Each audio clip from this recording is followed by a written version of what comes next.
Welcome to Face to Face. This is a show about change and about what's next. It's a show that wants to ask questions, peel back the layers of our average everyday experience, and go beyond scratching the surface. We interview amazing people with incredible ideas and stories who have done wild, weird, and wonderful things. Remember that imagination shared creates collaboration, and collaboration creates community, and community inspires social change. I'm David Peck, and this is Face to Face.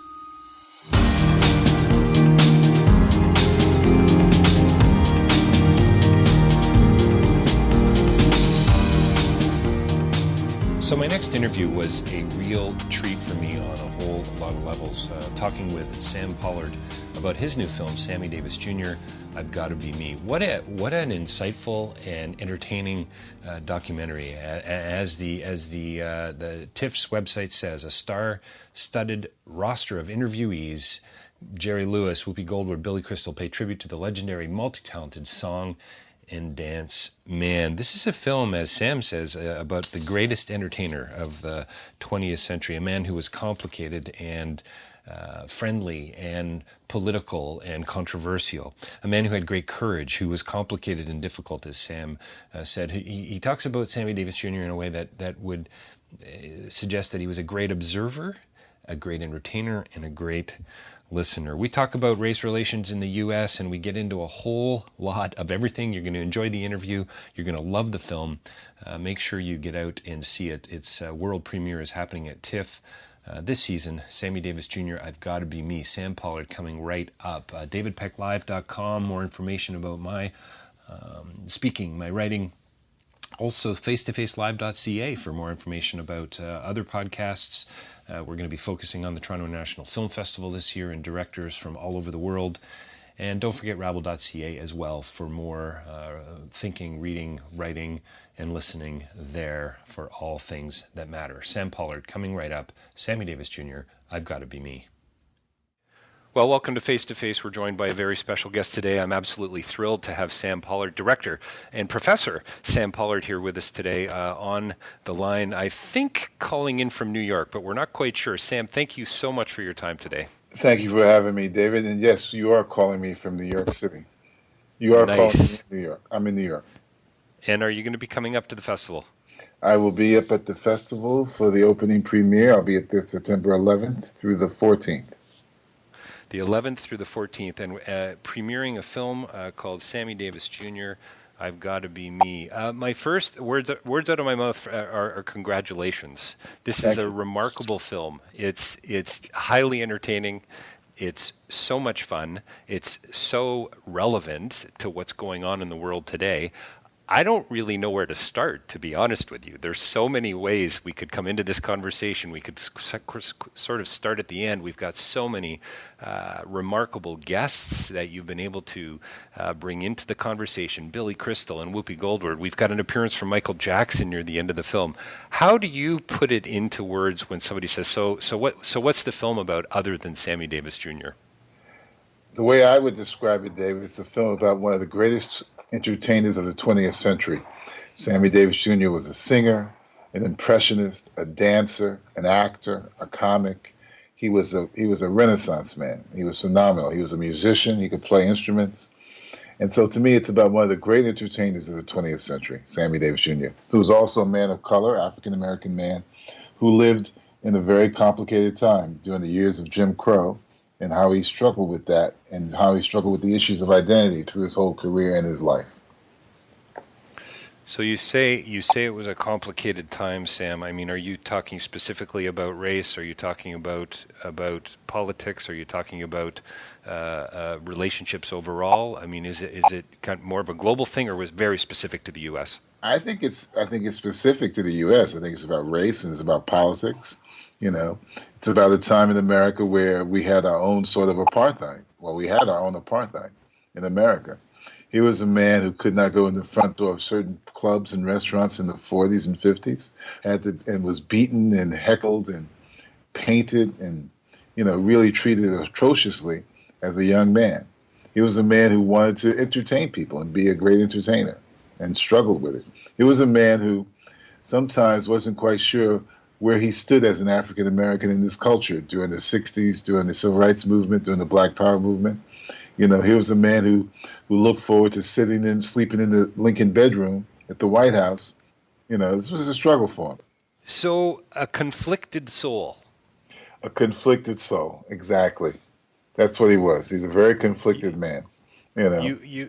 I love the way you open up the film with him saying, "quote I'm colored, Jewish, and Puerto Rican." He refers to himself, I believe, as a one-eyed Negro Jew in the film. You bring that out in a couple of times in a few different places. So very intentional, clearly on your part. Here's a guy who was clearly working through some of his own personal issues, relational issues. He lived for the stage. In fact, I think somebody near the end of the film, might have been even Harry Belafonte, who said he was only really himself when he was on stage.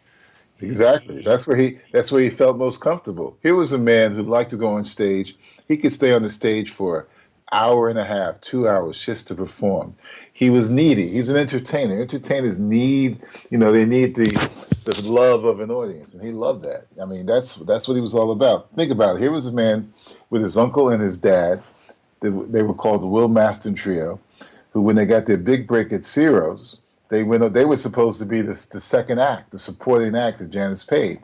They come on the show. They don't do their regular set. Sammy goes all out. He does an hour set, because he's so needy. He wants an audience to love him, and he could get an audience to love him. He was just such a phenomenal entertainer, but he was also a needy human being, and the stage was his home. So it's really interesting. I think it's an interesting metaphor for a whole lot of things, but I want to come back to that. What do you think, Sam, about the political power of celebrity? I mean, you've been working in film for years. You've a ton of work with Spike Lee. You worked on some brilliant films over the years. What about that? Was that part of the tension that he was feeling? Was that part of his issue, that here he was in this time, as you say, this apartheid in the U.S.? Did he also feel a heavy responsibility as this man of influence who could actually change the conversation? I mean, he speaks so eloquently. He says, at one point in the film, you bring it out quite clearly that he wasn't educated, and yet he comes across as this insightful, thoughtful, deeply intimate and relational guy who can also tap dance like nobody's business. Yeah, but here's a man who understood. He didn't have education, but he was a reader. He was really an observer and a listener. So he learned and he read. But think about it this way.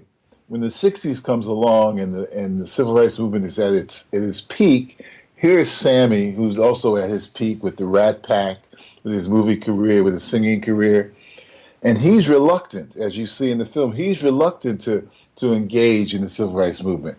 It takes forces. It takes the Harry Belafontes. It takes the Sidney Poitiers. It takes the Ossie Davises. It takes the Ruby Dees. And it takes Dr. King to persuade Sammy to get involved. So he wasn't like Harry Belafonte, who knew he wanted to be on the front lines of the civil rights movement. Sammy was a reluctant, person to get engaged in the movement. And that was always his approach. He was reluctant. But when he did stand up and come to the fore, he had a point to make, a social point and a political point. Now, the other thing to remember there, David, that all the things he said sometimes rubbed the wrong way with the rest of the black community. I mean, him going to Vietnam when there was, people were anti-Vietnam was something that rankled people the wrong way. Him supporting Richard Nixon in 1971 for the 72 was also something that rankled the community, and Sammy had to deal with it. He had to face it. He had to confront it, as you see when he went to Operation Push to perform, and the audience initially booed him. They booed Sammy Davis Junior. That's right. This great entertainer, and he's up there, vulnerable. This is the thing to remember about Sammy Davis Jr. Well, Sam, the beautiful line is, I wrote it down. You might disagree with my politics, but I will not allow anyone to take away the fact that I'm black. That's right. What he said at Operation Pushback. He was still a black man. He was still a black man. You may not agree with him, but you had to accept that he had a point of view. You may not agree, but it was his point of view. And he's amazing. He's an amazing, very interesting human being. The thing to remember, most of us are very complicated human beings. The difference is that Sammy was front and center for many people to see all the time. He was always out there. Most performers, most celebrities prefer not to get politically involved. When they do, sometimes they have to get the pushback. You know, you saw that with Meryl Streep when she was at the Golden Globes. You know, you see that with Alec Baldwin imitating Trump. People get pushback. Now, I have to give it to Sammy for being courageous enough to stand up and present himself politically, you know, to the American audience at that time, knowing that he could get pushback. Well, it makes you wonder too. You know, his reluctance to get involved as an activist, and you sort of set that out so well biographically. You know, these different chapters in his life, and just how multi-talented he really was. I mean, he what was the line? Jack of all trades and master of all. Right. Yeah, he was. Right. He was. Think of it this way: here he could sing. Yeah. He's a phenomenal dancer. You know, Yeah. he could play the piano. He could play the vibraphones. He could play the trumpet. He could play the bass. This guy was a great singer. This guy was a phenomenal impressionist. He had it all. He really had it all. Well, it kind of makes me wonder what his life would have been like had he got into politics. Who knows? You know, he could have probably made some kind of dent, some kind of change, but you never know. I mean, I'm not sure he was a man to be in politics, really. He's not, you know, I would say this, David. I don't think he's like a Harry Belafonte, who was always up front and center about his politics and where he stood, from when he met Dr. King in the 50s, even to the present day. Sammy was a little more wishy. Like most people, really. You know? Well, absolutely right, and this is what I think is so beautiful about the film, Sam. And by the way, I don't think I've said it on tape here. Can I say on tape? Congratulations again. I was so engrossed right from the get-go, and a dear friend of mine who passed away about 10 years. I couldn't help but think of him. He grew up in vaudeville, a ventriloquist, and I mean, I was sitting with him. I mean, I wouldn't be surprised if he played some of the same clubs. His name was Gene Sneed, and I couldn't help but just smile on behalf of Gene as I was watching this film. You know, the commentary, the racial commentary, what's happening in the U.S. right now. You know, the lines that Sammy not only crossed, but the ways he was trying to bring people together, the kiss on All in the Family, marrying, you know, marrying a white woman, breaking down barriers. Michael Jackson refers to him in song as a door. He opened doors to others. He tells the story about going into the army and knocking a guy down. And he says, yeah, you know, and the guy who he knocks over, he gives him two. I think he uses the phrase, he gave him a couple of Sundays. He got a couple of good punches in, knocks him down, and the guy says, yeah, you know what, you beat me, but you're still a black man. Still a nigger. He said, still a nigger. Thank you. So, yeah. And then Sammy goes on to say, even if you win, you don't win. Right. Is that kind of where we're at today? Well, you know, the issue of race in America, David, is never going to go away. I mean, it's in the DNA of this country with slavery. You know, it's a part of who we are, and you try, you know, the struggle for equality and struggle for acceptance has never subsided. I mean, it's changed. It's a better America than it was when my mother and father grew up in the 40s and the 50s, 30s, 40s, and 50s, and when Sammy grew up. But as you could see in Charlottesville, from Toronto, there's still lots of hate, lots of resentment, lots of anger, because we live in a world, and this is not just in America, but we live in a world where people need to always feel that they are better than someone else to make them feel better. You know that. I mean, why do we have all these wars everywhere?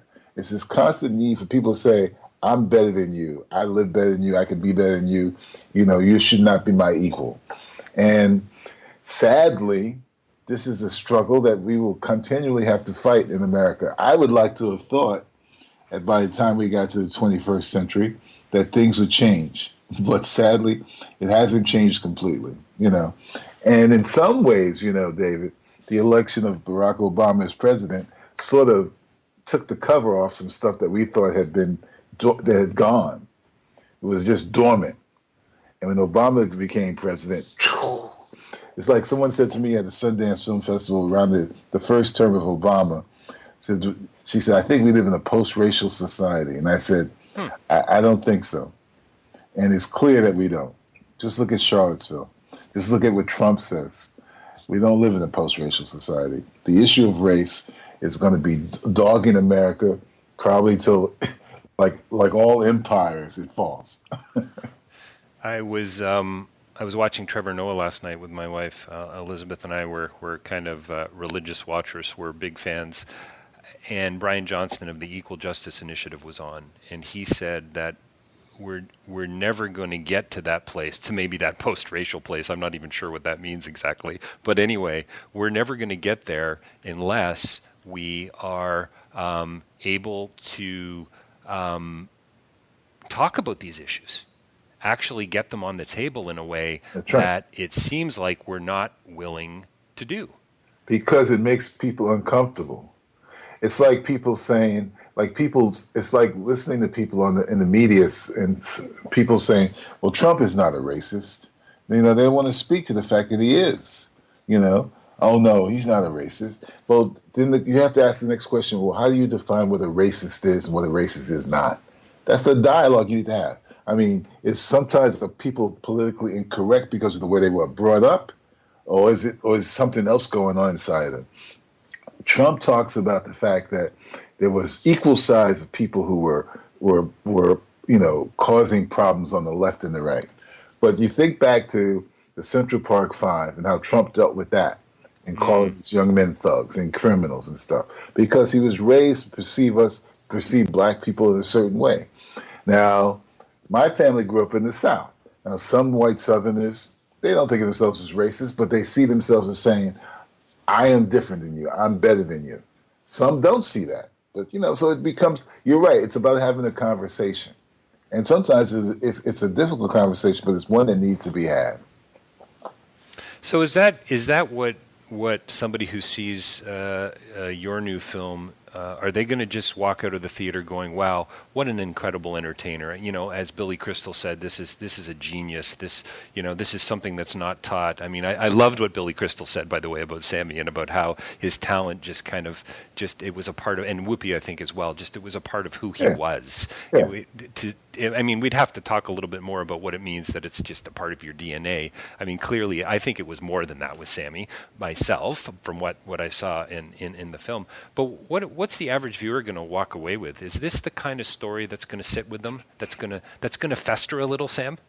I think it's one of these kind of films that there'll be some people in the audience that'll walk away saying, "Wow, I forgot how great an entertainer he was," and there'll be some people who come out of the theater who will say, "Wow, he's a great entertainer, but man, what a complicated life he had, struggling with, his feelings about Kim Novak and marrying my Brit, and being uninvited to the Kennedy inauguration gala, and having to deal with being a member of the Rat Pack and the reaction to the community when he hugged Nixon."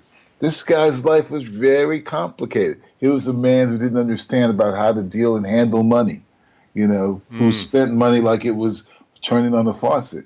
So you're going to see so many facets of Sammy's life that you'll come away either saying he was a great entertainer and that's enough, or you'll say he was a great entertainer, but boy, was he a complicated human being. And that's what I hope the latter happens. I hope there's more of the latter. Well, I mean, and in truth, I mean, we've already talked about it, but we're all walking contradictions. I mean, we're that's just right. It's paradox, right? Paradox, contradiction, Exactly. Complexity. Exactly. That's all we all are. The difference is that he's on a bigger canvas than most of us.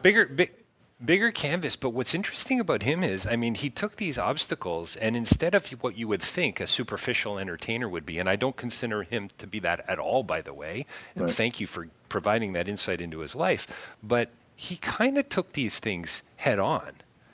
I can't help but be struck by the moment where he was in Golden Boy and the kiss on stage, and he says, "Are you ready? Are you ready for the aftermath?" of That's what's right. going to happen. This black man and this white woman, first time on stage kissing, Right. and he does it anyway. Yeah. Not to say that he wasn't frightened, but he knew Right. I had to do it. He had to do it. He always had to do it. I mean, he felt he had to break barriers, knowing the consequences, knowing the fears, knowing the backlash he would get. But he felt he had a right to do those things, and he should have had a right, like any human being. Well, see, this is what makes him an interesting entertainer to me, Sam, because he's not just working for the paycheck at that point. Oh. He's actually subverting. I mean, he's doing more than subverting. He's running into controversy. He's running into political dialogue. He's running into issues head on stage, on camera. And somebody in the film said that he illuminated the truth in his singing, which I thought was brilliant. Right. No, listen, here is a man who was at the top of his game by the early 60s, and he felt he could voice who he was and what he felt and how he looked at life, And that comes from a sense of, I have reached this pinnacle in my career, and I can do that. Now, he had to deal with the brickbats, but he was able to withstand them. Did he struggle with a spirituality? I mean, obviously he converts to Judaism later in life, and he said at one point, you put in what I thought was wise in the film. I was shopping for something to believe in. Did he come from? I mean, it sounded like he came out of a family of a faith tradition, and then he kind of. Yeah, he came out of a family they were Christians. I don't know if they were every Sunday went to church, but they were Christians, and obviously, as a man who was sort of struggling with who he was and where he was and who he should be, he was looking for a connection. That seems pretty normal to me. And so when he found the Jewish religion, that was something that he felt a connection to. He felt the connection, and it also probably had to do with that. Listen, he grew up in the entertainment industry. That there were a lot of great Jewish performers and entertainers who he interacted with. And he got to like them, admire them, and he understood them. And he obviously felt there was some connection to who they were spiritually and from a religious perspective that attracted to him, that was attractive to him. Meeting Eddie Cantor, knowing Jerry Lewis, all of these guys. So that's what made him decide he wanted to embrace the Jewish religion, Judaism.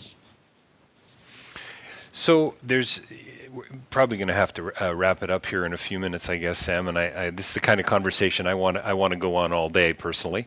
But why do you think? And I think you touch on it in the film. But why does the Rat Pack embrace Sammy Davis Jr.? Why do they bring him in?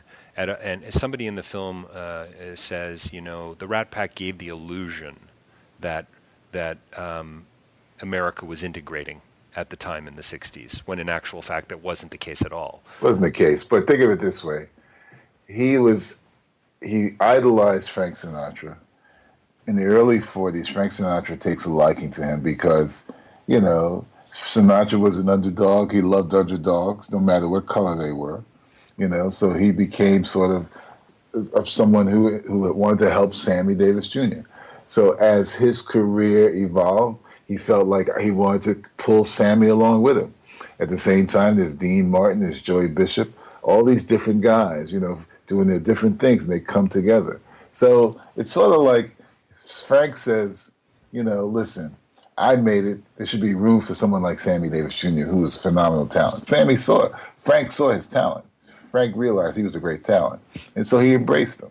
Now, and I know that we don't get into as much. That relationship between Sammy and Frank was complicated too. It wasn't all lollipops and ice cream, But again, these are two human beings who are competitive and got egos, and so they're struggling with who wants to be the top dog. Now, Frank was the top dog, and anytime Sammy's tried to step out of that place, Frank smacked him down, which has been documented. So.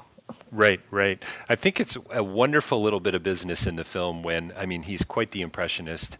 And again, another barrier, another line that he steps across when he starts to impersonate white people, Humphrey Bogart and so on. And his father tells him, you better not do that again or I'm going to kill you. Yeah, because think of it this way. Back in the 40s, no black entertainers were doing that, David. No one was imitating Jimmy Cagney and Everett G. Robinson and Jimmy Stewart and Cary Grant and Dean. Nobody was doing that. No black entertainers was doing that. For us. Sammy was breaking barriers because he just felt good. He was good at it, and he wanted to do it. You know, sometimes he was just doing these things because he says, "I should be able to do it," knowing that he's overstepping the norm, which makes him a barrier breaker. Absolutely. What I love is the irony that here he has to impersonate somebody else, a white man. He has to impersonate a white man in order to push back, to challenge the status quo. So in other words, he has to be fake in order to get to the truth. It's beautiful. It's a beautiful irony. That's right. It is a beautiful irony. Beautiful irony. It really is. It's just such a wonderful film. It made me smile. It challenged my own thinking about celebrity and about politics and the whole piece, the whole bit on Kennedy and how the Democrats sort of pushed Sammy away is truly remarkable. It's a commentary on partisanship. This film is about inclusion. It's about relationships. It's about going a little bit deeper. I can't believe that Sammy was picketed by Nazis, as you say in the film, and here we are, not even 6 weeks ago, watching some of this very same thing play out in the U.S. Same thing happened. So, I hope that this film touches people not only from a historical perspective, but from a contemporary one also. Sam, thanks for your time today. I really appreciate it. Sam Pollard talking about Sammy Davis Junior, I Gotta Be Me, his new film coming up at the Toronto International Film Festival very soon. Sam, I hope we do actually get to meet and shake. I hope you come to the premiere if you can. I hope I can make it. I definitely will. It's Monday night, September 11th, 9:45. So try to make it. Thank you again, David.